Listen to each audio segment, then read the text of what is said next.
As the early days of the Civil War were unfolding, and the destiny of the Republic was beginning to be contested on the battlefield, Abraham Lincoln was engaged in a no less perilous type of battle. The newly elected president was privately working his way through the dangerous political minefield of slavery, emancipation, and the maintenance of Union loyalty within the border states of Kentucky, Maryland, Missouri, and Delaware. For Lincoln, holding on to these states was of critical importance to the ultimate preservation of the nation itself. In the initial days of the war, he observed, "I hope to have God on my side, but I must have Kentucky." Walking a thin political line between Unionists and slaveholders in these states became a primary goal of the Lincoln administration. Lincoln's birthplace of Kentucky was, arguably, the most significant border state. With the secession of Virginia, Tennessee, North Carolina, and Arkansas, after the bombardment of Fort Sumter in April 1861, Kentucky played a pivotal role in the Civil War role in linking the western border state of Missouri to the eastern border states of Maryland and Delaware. Kentucky also served as a buffer between key Confederate states in the Deep South and the loyal Midwestern states of Ohio, Indiana, and Illinois. Without Kentucky, Missouri would be completely isolated, and vital supply centers such as St. Louis would be much more difficult to maintain, while Union forces waged war in the Western Theater. To lose Kentucky could very well mean losing the war, and Lincoln knew it. The attack on Fort Sumter did not change Lincoln's mind about the illegality of secession. On April 19, 1861, he referred to the current situation as an insurrection against the government of the United States, not an attack from a foreign nation. He went on to renounce any hostile actions from the seceded states as coming merely from the pretended authority of such states. Lincoln was working out a way to classify and eventually destroy the insurrection, while also attempting to find a middle ground on the slave question in an effort to placate the border states and ultimately save the Union. The first real test of the federal government's stance on the slave question came at Fort Monroe, Virginia. On May 23rd, 3 of Colonel Charles Mallory's slaves from the 115th Virginia Militia secretly rowed across the James River to Fort Monroe, then in possession of Union soldiers under the command of Major General Benjamin Butler. When Butler discovered that the slaves were being used to construct military fortifications in Virginia, and were eventually going to be sent to North Carolina to do the same, Butler knew that he needed to make a swift decision on the fate of the runaways. As Butler pondered his options, Major John B. Carey, from the 115th Virginia Militia, approached Fort Monroe under a flag of truce to request the return of the fugitives. When Carey urged him to honour his constitutional obligation to return the slaves, Butler responded, "I mean to take Virginia at her word. I am under no constitutional obligations to a foreign country," which Virginia now claims to be pressed further by Carey about the federal government's stance of secession as being invalid. Butler replied, "But you say you have seceded, so you cannot consistently claim them. I shall hold these Negroes as contraband of war, since they are engaged in the construction of your battery and are claimed as your property." Carey abandoned his case and returned to his regiment. Butler's ad hoc contraband policy presented the Lincoln administration with a host of major political problems, the most obvious being that Butler's policy stood in direct opposition to Lincoln's recent inaugural address, in which he maintained the illegality of secession. Butler's policy was going to force Lincoln to reconsider the issue, in the light of his determination to preserve the loyalty of the border states, where slavery had been firmly entrenched for years. Without addressing Butler's policy explicitly, Lincoln reminded the general that the business you are sent upon is war, not emancipation. Remaining publicly silent on the issue, Lincoln crafted a special 4th of July message to Congress, in which he defined his belief that the overarching aim of his administration was to preserve the Union. He requested from Congress the legal means for making this contest a short and decisive one, including 400,000 men and $400 million. Republican majorities in both houses of Congress increased the appropriations to 500,000 men and $500 million in a clear show of support for the president and his agenda. Conspicuously missing from the discourse was the issue of slavery. Then, on July 21st, the Union disaster at First Bull Run occurred. The day after that decisive Union defeat, Lincoln signed a bill authorizing the enlistment of 500,000 men for 3 years' service.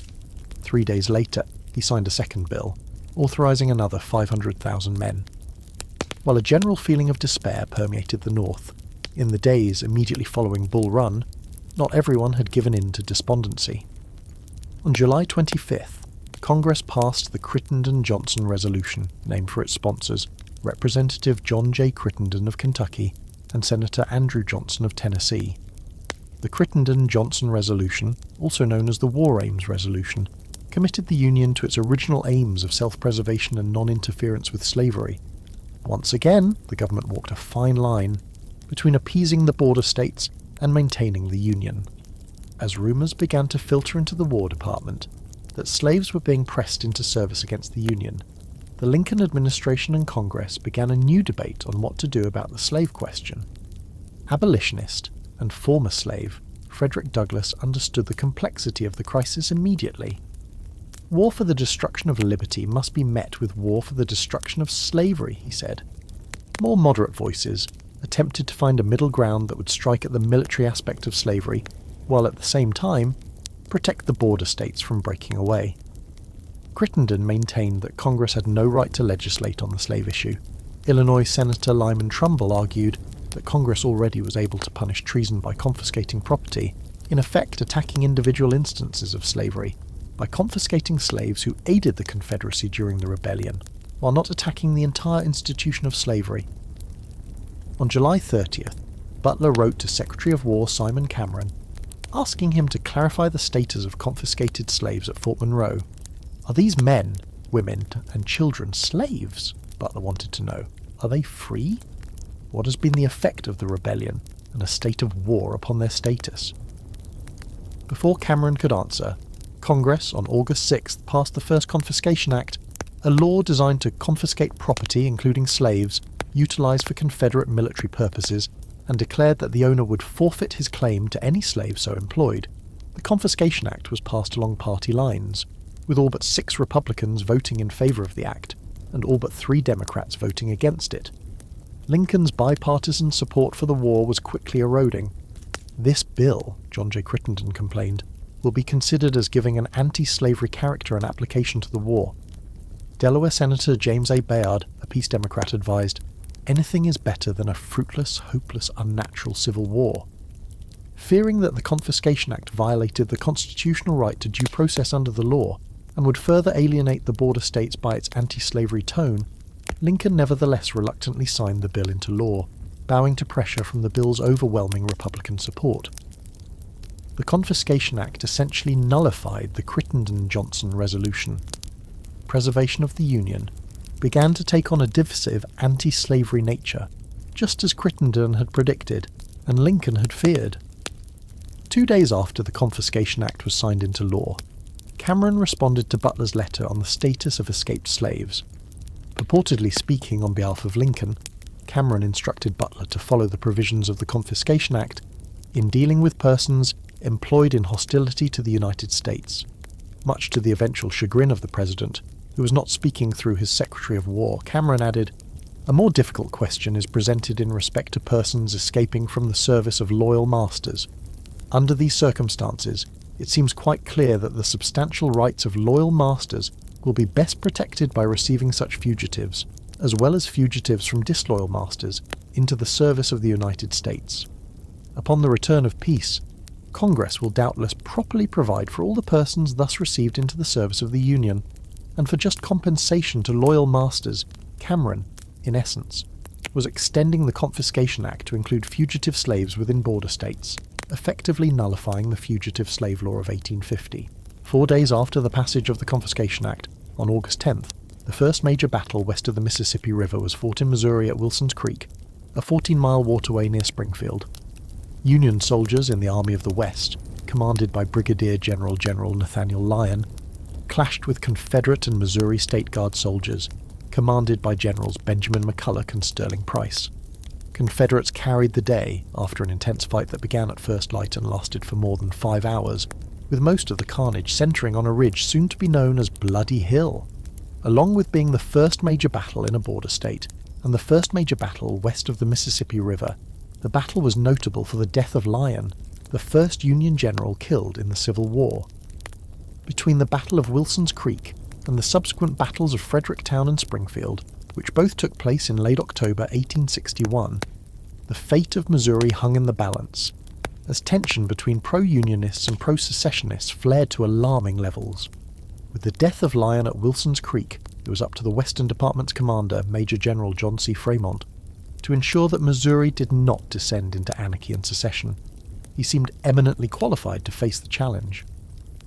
By the time the Civil War began, Frémont was already a household name and national hero, having earned the sobriquet the Pathfinder for his western excursions during the 1840s, including several with the noted guide Kit Carson.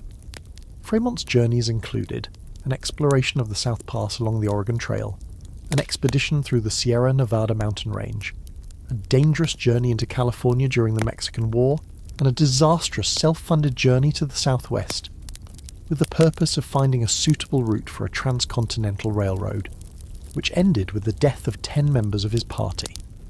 By the time he ran for the 1856 presidency, as the first candidate of the newly organized Republican Party, Frémont had been military governor of California, one of the first 2 senators from the new state of California, a famous writer and explorer, and a leading voice for the anti-slavery platform in national politics.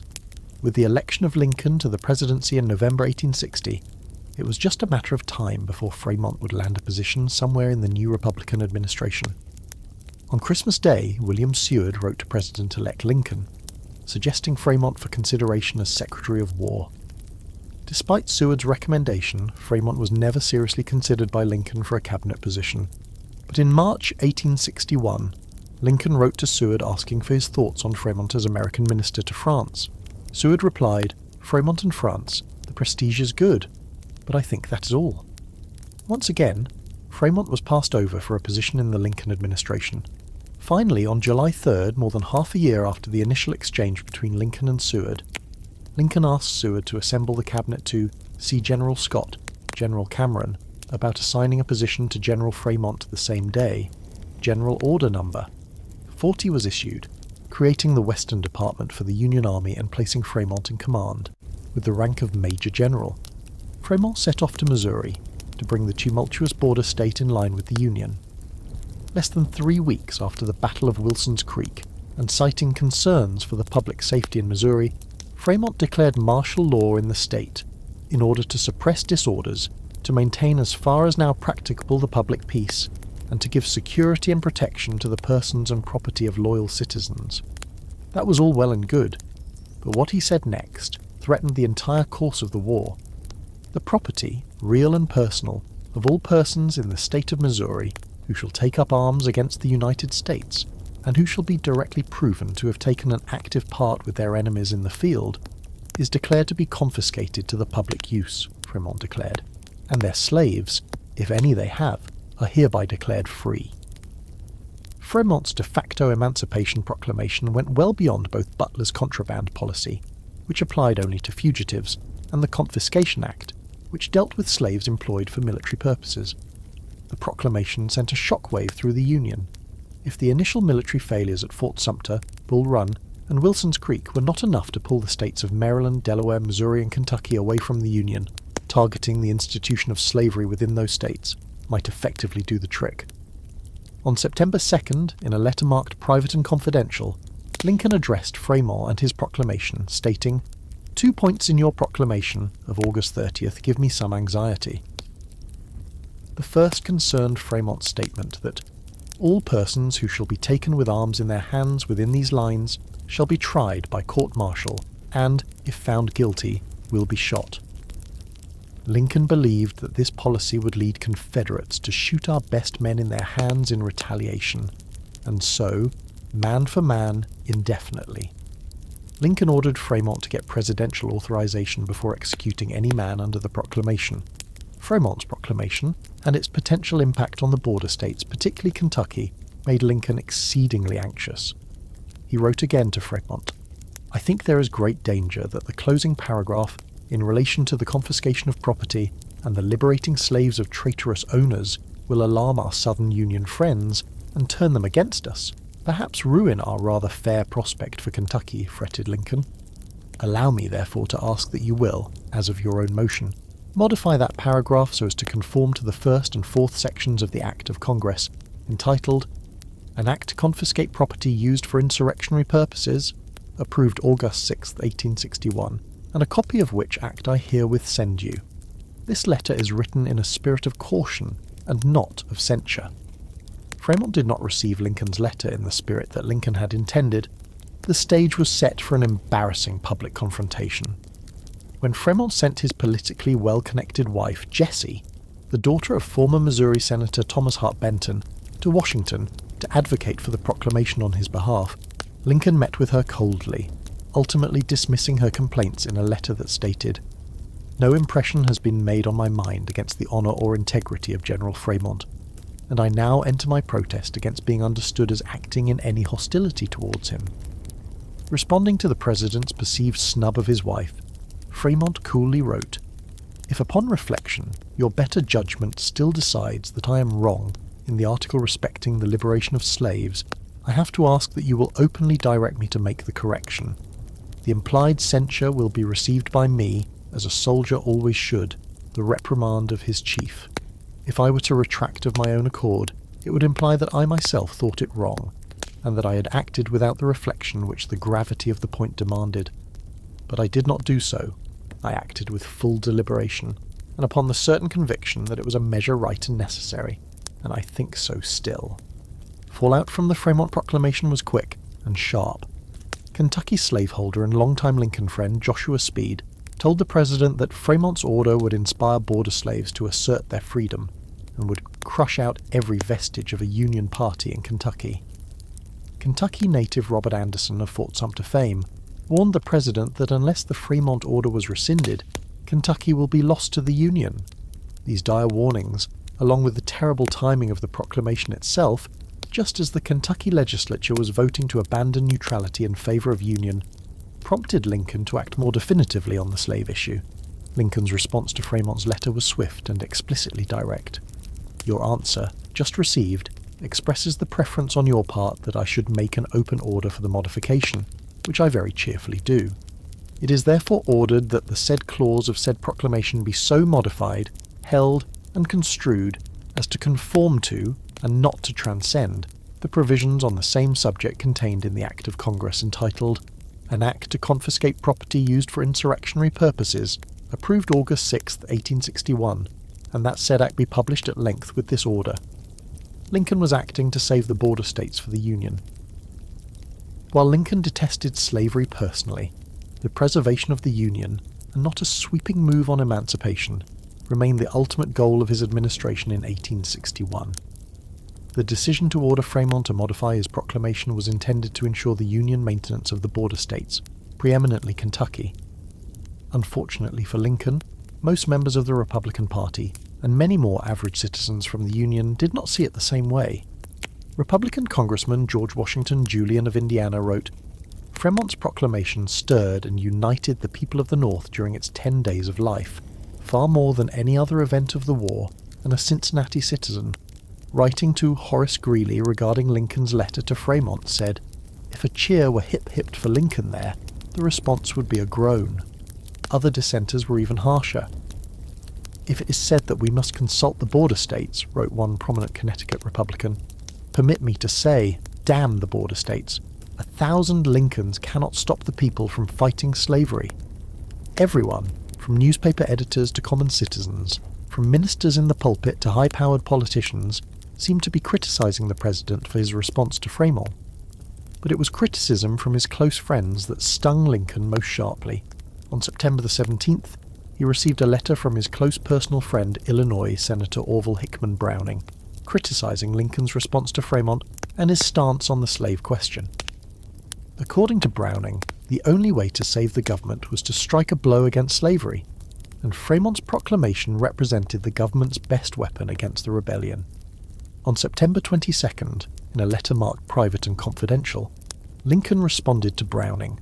Clearly surprised by Browning's letter, Lincoln wrote, "I confess it astonishes me that you should object to my adhering to a law which you had assisted in making and presented to me less than a month before is odd enough." Lincoln went on to say that he felt the Frémont stance on slavery and emancipation was purely political and not within the range of military law or necessity. Elaborating on the rule of law, Lincoln added, "If the general needs them, he can seize them and use them, but when the need is past, it is not for him to fix their permanent future condition. This must be settled by lawmakers and not by military proclamations." The proclamation in the point in question is simply dictatorship. Lincoln then addressed Browning's position that the Frémont Proclamation on Emancipation was the only way to save the government. "But I cannot assume this reckless position, nor allow others to assume it on my responsibility," wrote Lincoln. "You speak of it as being the only means of saving the government. On the contrary, it is itself the surrender of the government." A careful reading of Lincoln's letter to Browning shows the president methodically working his way through the legalities of emancipation, Union war objectives, presidential war powers, and border state political strategy. In this early stage of his presidency, Lincoln did not feel that he could permanently emancipate slaves, nor did he think that his role as commander-in-chief allowed him the power to extend permanent emancipation to slaves through his military commanders. "What I object to is that I as president shall expressly or impliedly seize and exercise the permanent legislative functions of the government." Lincoln's response to Browning highlighted the fact that Lincoln was truly conservative regarding the possibility of emancipation, and that his primary focus during the early months of the war was always the preservation of the Union. Since preservation of the Union represented Lincoln's highest objective, maintenance of the border states, and not emancipation of the slaves, remained his chief war objective. No border state was more important to Lincoln than Kentucky, and in Lincoln's response to Browning he explicitly stated that, "I think to lose Kentucky is nearly the same as to lose the whole game. Kentucky gone, we cannot hold Missouri, nor as I think Maryland," said the president. "These all against us, and the job on our hands is too large for us. We would as well consent to separation at once, including the surrender of this capital." Back in Missouri, Frémont continued to stew, bombarding Washington with demands that he be given a vote of confidence for his actions. "I want the Secretary of War to put an end to the kind of action which is impeding me by producing want of confidence," he told Jesse Frémont.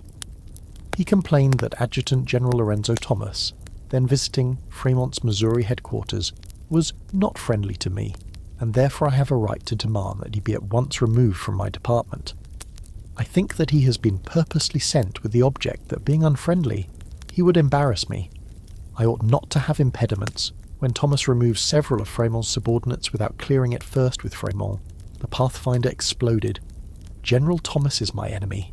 He is one of those who opposed my appointment, and I am told indulged in some of the abusive and false language which a certain class about Washington has habitually permitted to themselves in reference to me.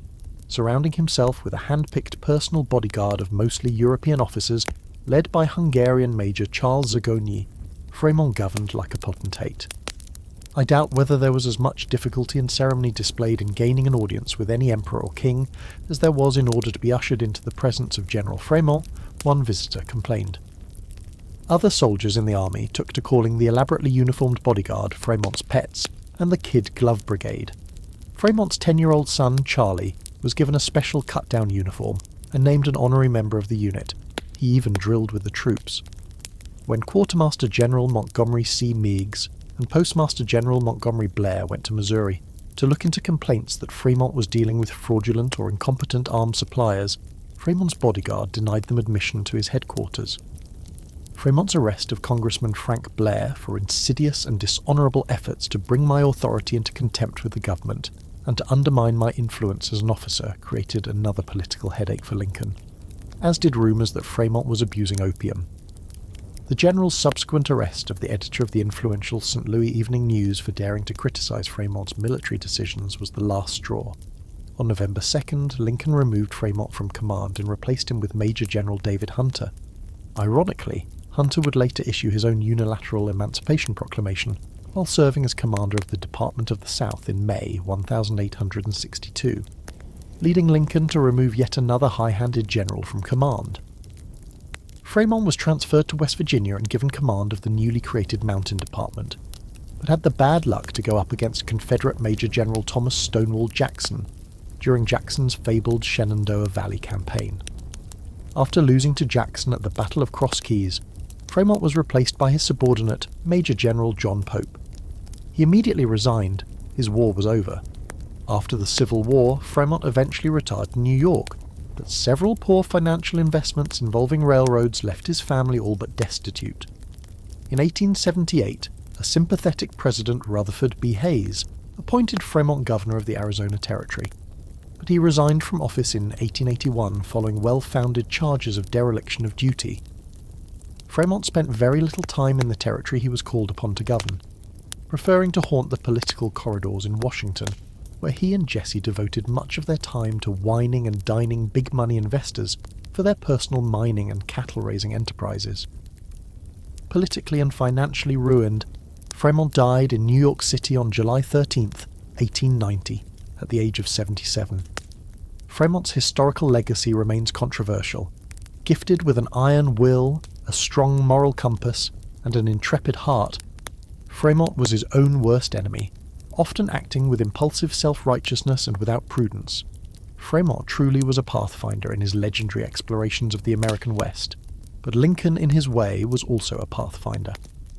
And though Lincoln's path was more moderate and prudent, reflecting the president's much greater grasp of political reality and moral suasion, it ultimately proved more successful and far-reaching in the long run. Frémont's explorations helped expand the American nation. Lincoln's steely determination held it together,